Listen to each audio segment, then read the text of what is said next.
information. Mandray anjara mandritry ny efatrandro eto amin'ny lapany kolon-tsaina sy ny fanatanjahan-tena eto Mahamasina ato anatin'ny Salon de l'Agro ny Cailles de Mada miaraka amin'ny food prestige. Maro ireo sakafo matsiro sy mafilotra omena ireo mpitsidika izay marihina fa sakafo feno, otrik'aina sy miavaka mandritra izao foara izao. Amin'ny Salon de l'Agro dia mitondra zavatra be dia be sy vaovao bendray ny Cailles de Mada izay rahana food prestige moa. Dia misy ny tomazatra izay efa mahazatra antsika mpanjifa dia ny caille rôti, ny caille pané, misy koa ny caille laqué, ny pentade na ny akanga rôti dia miaraka amin'ny fangarony ohatry mahazatra foana, ny frity, ny riz safrané na riz blanc dia eo ihany koa ny coleslaw. Ankoatran'izay mampiavaka ny food prestige amin'ity dia ny fampidira natao anatin'ny menu sakafo vaovao indray dia ao ny soupe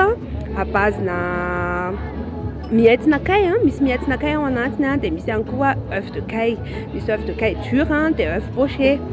Dia façon food prestige nandrahoana anazy dia misy ihany koa ny salade, misy karazan-droa izy ireo misy ny salade César dia misy ny salade prestige izay à base-na légumes dia miaraka amin'ny caille foana mazava ho azy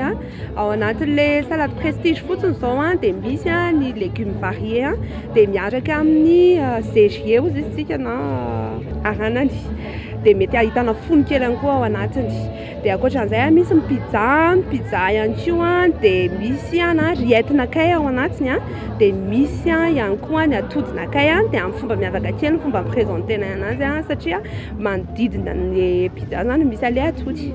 Rehefa ho ato amin'ny salon de l'Agro tsika dia mandroso aty amin'ny farany indrindra zany hoe tetezitsika avokoa aloha standny mpizaika rehetrarehetra dia rehefa tonga aty amin'ny farany ianao dia mahita setup io aloha ianao dia avy eo misy patisserie dia akaiky ianao mahita anty fiara be anay ity misy ny sary food prestige tonga dia afantaranao azy avy hatrany dia atony misy ny Cailles de Mada. Dia manentana antsika rehetra izay mbola tsy nanandrana an'izany caille zany mba ho avy fa tena mitondra voka-tsoa ara-pahasalamana izy no sady matsiro ihany koa dia hitondra amin'ny fomba miavaka hatrany ihany koa ny Cailles de Mada entina androtana an'izany resaka caille zany ihany koa. Madagascar Information vous remercie pour votre visite.